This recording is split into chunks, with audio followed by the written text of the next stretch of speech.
thank you all for joining me. I know there's loads of great talks that you can be at, so I appreciate your time. My goal with this talk is just to try and give you as much value as possible.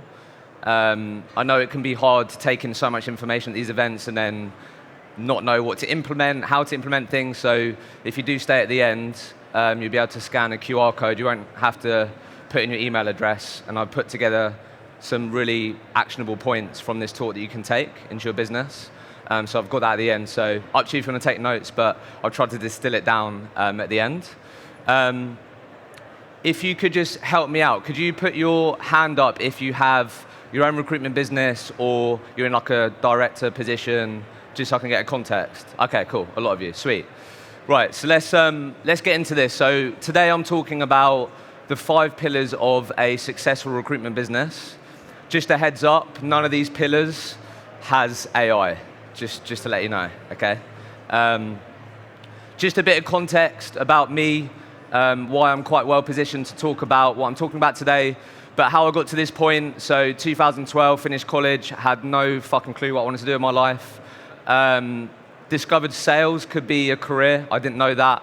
Fell into a sales job, and then I found myself working in insurance sales. It's quite transactional, high volume, call center. But by this point, I was really obsessed with just learning how to be great at sales, personal development. And then I got sold the recruitment dream. I don't know if any of you can relate to this, but one of my friends went from insurance sales to recruitment, and he said, Hisham, you have to try this recruitment thing out, mate. It's, you can earn very good money. I'm talking at least 100K in your first year. So I don't know if any of you got sold that dream. I certainly did. It didn't quite play out like that for me, being honest with you. But I did get into recruitment, insurance recruitment specifically. I had a really challenging first year. I was in a small business outside of London. It was 8 people. And the people that I learned most from was my peers, my colleagues. And at this point, I had to commute an hour to work every day, and I'd use that time to listen to podcasts.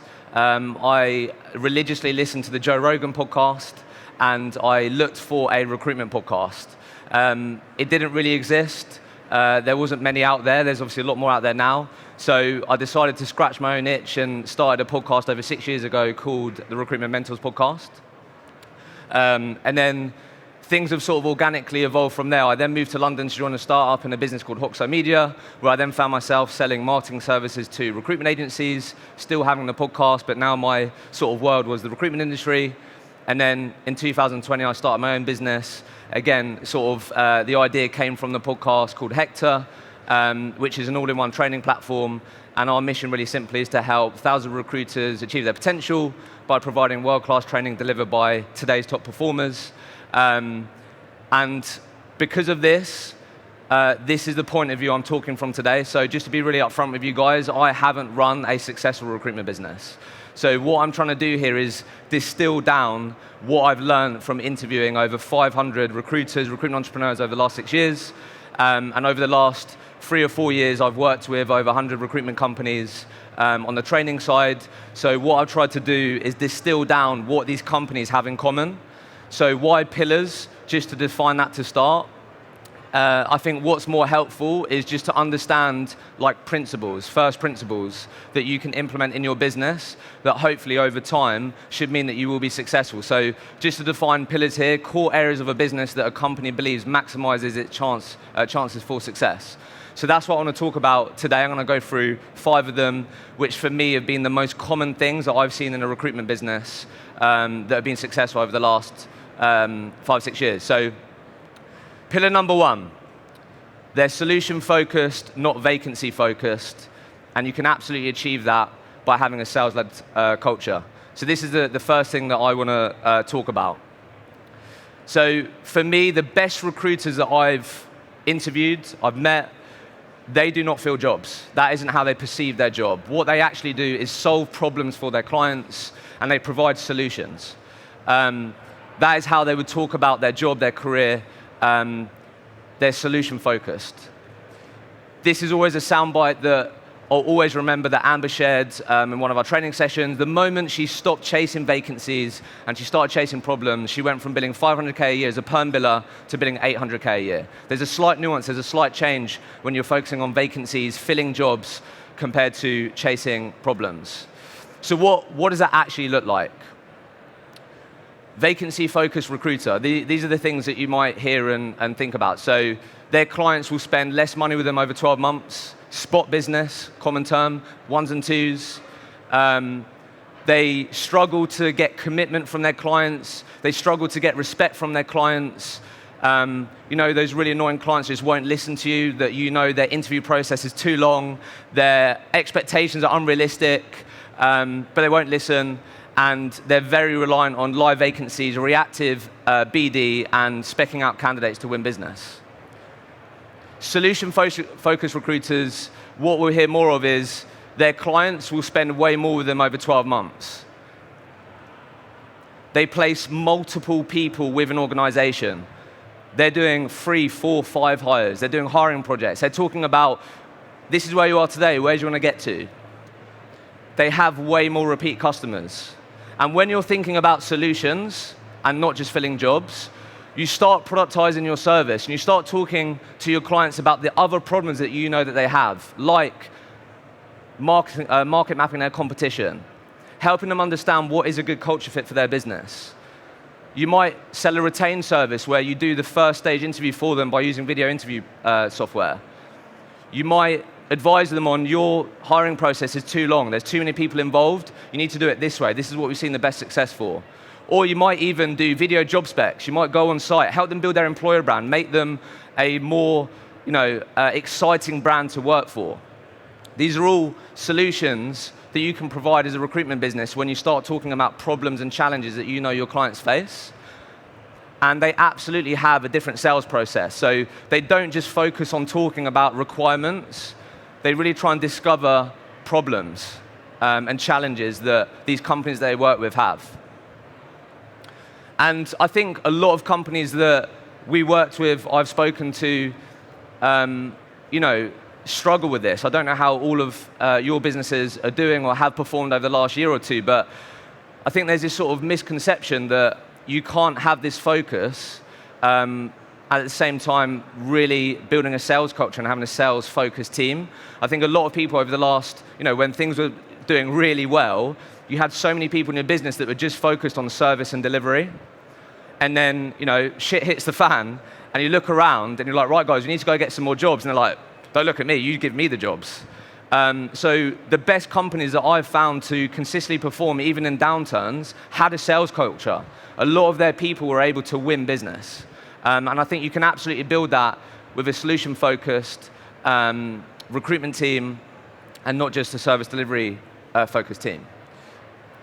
Pillar number 2, they obsess over the important metrics that drive the correct behaviors in their organization. Without fail, the most successful recruitment companies I have met have KPIs, 100%. They don't just measure outcomes. They don't just leave it entirely up to the recruiter to figure it out. We'll just, your target's this. If you don't hit it, we'll figure it out. But how you get there, I'm not bothered at all. So for me, when you say you don't work to KPIs, I don't think that's an employee benefit. Like, I see a lot of recruitment companies just really sell, they're like, we're not a KPI orientated environment. Like, I don't think that helps your people. I think that actually holds your people back. And the reason for that is, let's be honest, like, KPIs have been ruined by shit managers. And no one enjoys like a pointless KPI. Like, why are you tracking the number of calls that I'm making? Like, why does that matter? Why does that impact me being successful? So KPIs done correctly, they absolutely encourage the positive habits. Like, if you have the right KPIs in your business and you're obsessed with improving them, the net positive of that is people delivering a good service, thinking about how they can improve the experience with their clients and candidates. And absolutely, I haven't met a recruiter that doesn't want to understand how to be successful. Like, having KPIs that help them understand the science on how they become a 3, 4, 500K biller is absolutely something that recruiters want.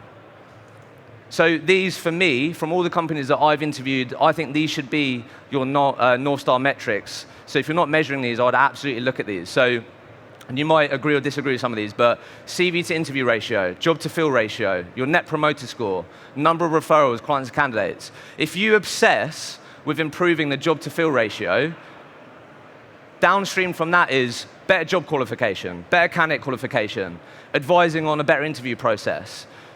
The reason why these come up time and time again when I speak to recruitment companies, I'm like, what do you believe are the most important metrics that I need to measure as a recruiter that should mean if I get them in a really good place, I'm going to be successful, I'm going to hit my target, these types of things. Because if you obsess with these types of metrics, like I said, the net positive of that is good behaviors, good recruitment experiences.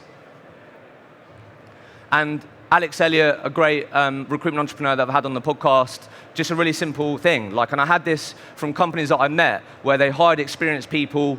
We don't do KPIs. We hate KPIs. They join their business, and then these experienced people start having shit months, but you haven't been measuring anything.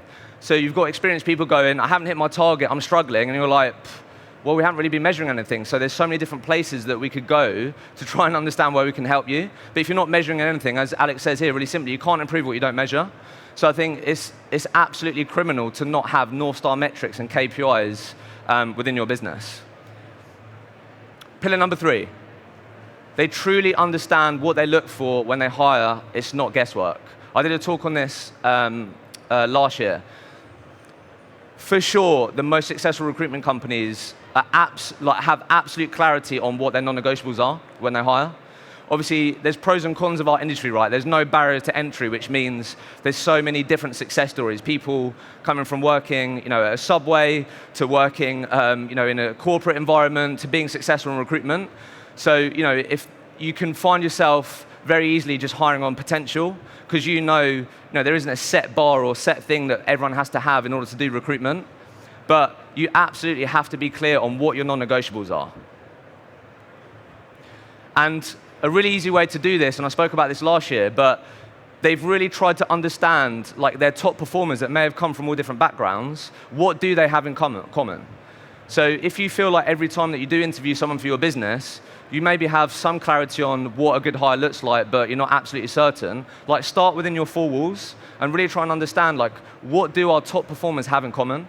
What are the traits, the characteristics that these people have that we want in our future hires? It's absolutely not guesswork.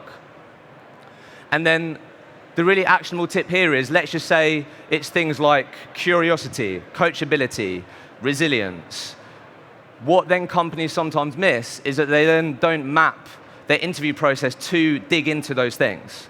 So if coachability is something that is really important to you as a non-negotiable, then you absolutely need to make sure that you are digging into questions at interview stage that's helping you understand if they're coachable or not. So once you've got your non-negotiables, make sure your interview process matches up with uncovering what these non-negotiables are. And like I said, intentional interview questions, not what questions that feel right on the day. You have to systemize this. Then we come to pillar number 4. So they overinvest in training and development, not underinvest. Without fail, the most successful companies that I've met are just really fucking good at developing their own talent into top performers. They really do view training as one of the most important aspects of the company. And a big part of this is they've built their own methodology, which they really try and instill and embody in every single employee. They have their way of doing things. If you were to walk on, a recruitment company that's successfully scaled or is really profitable, I'd be very surprised if you hear people selling their USPs in an entirely different way. These companies will be selling how they do what they do, and why they're different, and why companies should work with them in a very similar way, because they have a methodology, they have a DNA, they have a process that they really want to stick to, that they embed people with. And like I said, they don't have their teams of recruiters executing activities in entirely different ways, in all different ways. So again, what does this actually look like to try and make this, as practical as possible? Training in a successful business. They've absolutely thought about onboarding. If you can reduce the amount of time it takes from going new hire to being profitable, that's a huge win, and that's going to really enable you to grow more profitably, scale more successfully. So they've absolutely broken down, right, okay, so if someone starts with us, in the first couple of weeks or 90 days or whatever, what is it that we're really instilling in them? What do we need to cover with them? And they've really broken that down module by module. They then also thought about, okay, so if we have people start with us and they start on the candidate side, and then they transition to the 360 side if you have a 360 model, they've really tried to make sure that, okay, once they get to this certain part of their career, that they've got particular programs to help them in their new skill gaps and the areas that they now need to improve. So you might have a delivery consultant focused program, a 360 recruitment program, and then a leadership program, depending on how you run your business. Then I think the leaders is something to really think about. Like, you're not going to scale your recruitment business if that's something you want to do without building successful leaders, and that is hard.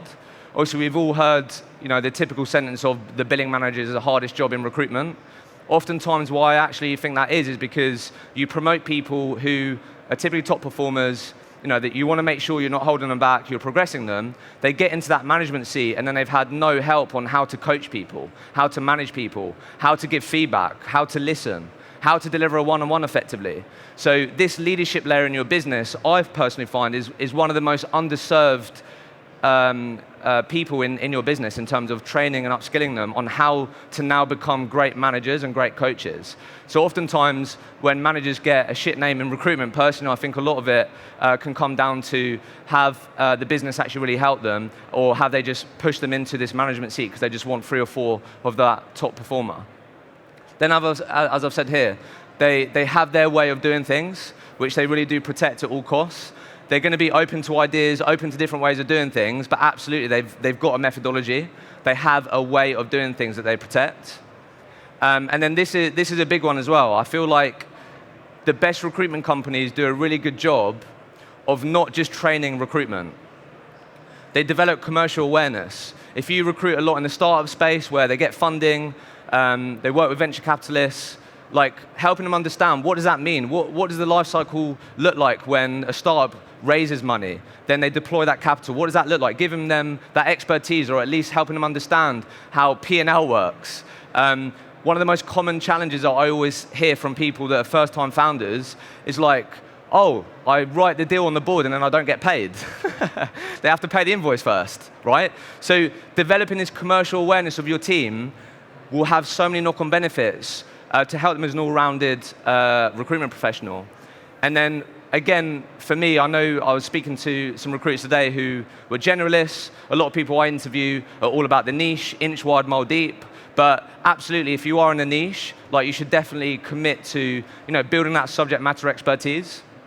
So many great recruitment companies do that. They really commit to try and understand their industry. They might put events on, they might host a podcast, but they really try and develop their team's understanding of the industry that they actually serve. And I think that's a really good thing. And then Jamie Fraser, who I had on the podcast recently, really successful business that have scaled. If you listen to that podcast, what's absolutely clear is they have absolutely fucking committed to training people. And as you can see here, like something that he said on the podcast, like what has been fundamental to his team and building a team of high performers is that they really do have and commit to training. Like they train, what I really like here is it's a subtle difference. They train their people on, not what they do. People buy into what we do. They buy into how you do it. So again, like training, I see it time and time again in recruitment companies that have successfully scaled. They have absolutely committed to developing and training their team and view that as a really important pillar in their business. Then we have the final pillar. This one I feel like is like a big one for anyone that right now might find themselves in the largest percentage of the UK recruitment industry, which is like sub 10 staff. You're a small micro recruitment business. This is applicable at any stage. You absolutely have to build infrastructure for scale rather than waiting until things break.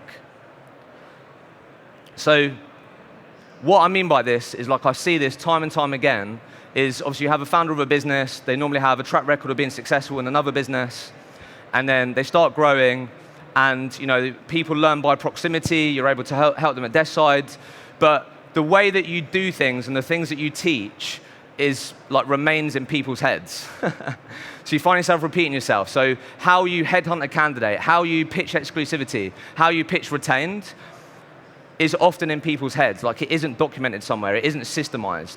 So the best businesses absolutely document their systems and processes. And I think you can do this at any stage in terms of where you're on your entrepreneurial journey. So I hear this like way too often. And I think this is like one of the key things that I think holds a lot of people back from successfully scaling is they'll often say like, oh, we'll worry about an onboarding program when we get to 10 people. Or, yeah, we'll worry about building a business development playbook when we get to 30 people. Like, that absolutely isn't the mindset that's going to really help you scale with less stress, more profitability within the business. And I do really feel like this mindset can hold people back. So this was from a conversation I just had in the sales process, and it really stuck out to me. So Rebecca, her background was she was like a COO in a few different businesses, and she joined a recruitment business of 5 people. And you might be thinking, what the hell is this recruitment business doing? You know, they're 5 people, they've hired, you know, an operations expert, and this really stuck out to me. Like, they've really struggled. They went to 10, 15, 20 people, they then scaled back. They had some real issues, which I know a lot of people can relate to. And like, this is the mindset that you absolutely have to have. Like, you can see it here. In my view, for us to grow successfully, we need to have processes of a 15, 20, whatever size company before you get there. And I think if you adopt that mindset and you start systemizing some of the things that you do, your life hopefully become a lot more easier. So again, just to try and make this practical, what does this actually look like? So you can start small. So document processes for how you do your core activities. So I'm sure you have, you know, candidate qualification sheets or job qualification sheets, but really try and take this a step further. For everything that you do that you think you do well, can you systemize it? Can you get it out of your head and write it down? How do we work a job effectively? Step 1, you do this. Step 2, you do this. How do we headhunt passive candidates? Well, we start with a phone call. These are the sorts of scripts that you want to be looking at. Just whatever your core processes are, make sure you try and document those so then you can give them to people. You can tell someone once and they can refer back to the document. Then, like I said, if you go down this road, you can create systems that your recruiters can follow. Like, I speak to so many businesses where if they have invested in some systems and processes, it might be at the start of their journey, maybe the first 2 weeks, you have a bit of onboarding, and then it is very much just over to the recruiter to figure it out, learn on the job. So, you know, we want this information to stick. So can you write these things down and then give them a bank of documents, processes that they can refer to make sure they remember the things that you've gone through with them? So again, something you might want to work towards is having, you know, your system and approach to business development, to candidate acquisition. How do we win? How do we turn our dream clients into paying clients? Like, there will be a way that you're doing that. Can you document it? Can you write it down? How do we build a talent pool of passive candidates? There's a way that you're doing that. Can you document it so people can follow it? And like I said, then what you can start having is you have your how-tos in a centralized place. It could just start, you know, in a OneDrive, in a Google Drive, whatever, just having documents and systems and assets that your team have. And why I really like this as well is you'll always have, if you have the 360 model, 360 recruiters that are really good will always be susceptible to starting their own business, right? That's just part of the game. Why am I going to do it for someone else when I can do it myself? But if you really commit to building these systems and, you know, taking out their information of how they do things, you're then building assets that you keep if they leave. That's a really good thing about this. You're building assets in your business that you can then plug in to future people. So absolutely, you have to plug in this infrastructure for scale that you're going to thank yourself for in a future time period. Infrastructure that doesn't scale, the opposite side of this, like how you do things is still mainly in the founder's head. You might rely on your high performers to explain how they do things to the people in their team consistently. Or like I said earlier, you may expect your new hires to just remember how to do things because you went through it with them in week 2 and now they're week 8 and they've had a few dropouts and you then have to go back to like, no, we qualified candidates like this is what you need to do, you missed this question. Which can obviously be a challenge. So just to recap here as we close this out, and if any of you have questions, then feel free to ask them. But these are the 5 pillars that I feel I've found consistently the principles within recruitment businesses that I've interviewed, that I've met, that have, you know, success doesn't just mean scale, right? Success isn't about headcount, but the businesses that have been around for the longest, that have been really profitable or have successfully scaled, these are some of the common things. And I might be missing some, but these are definitely some of the most common principles and pillars that I've found in recruitment businesses that I've met, worked with, or interviewed. So what I've done is I've just distilled down everything. I've also included some podcast episodes from some of the things that I've mentioned. But if you scan that QR code, under each pillar there'll be like an actionable task that you can do that can hopefully get you thinking about how you can implement some of these things. Because at the end of the day, guys, like you come to these events, talks to learn things, but if you go back to your recruitment desk tomorrow and you don't change anything, you haven't learned anything. So hopefully, the goal here is that there's a couple of things that you can implement, and we've learned a few things, and this has been as valuable as possible. So thank you so much, guys, for listening.